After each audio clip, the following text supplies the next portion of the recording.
Okay, so the fifth lick, as it goes back to A. Basically, we're doing the same as in the first one. That's the first one, but now in the fifth lick, we're going because it's in the A. And this note here goes well because it comes out of the A minor pentatonic scale. Right there. And give it a little bit of vibrato too. Slide.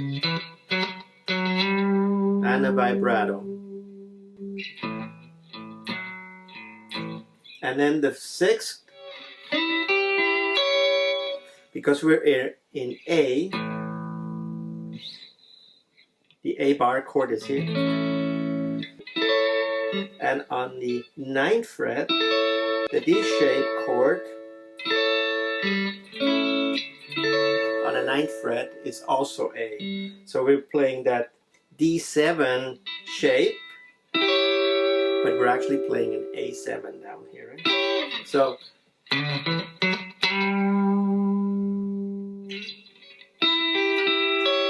and we're doing the same thing as we did up here.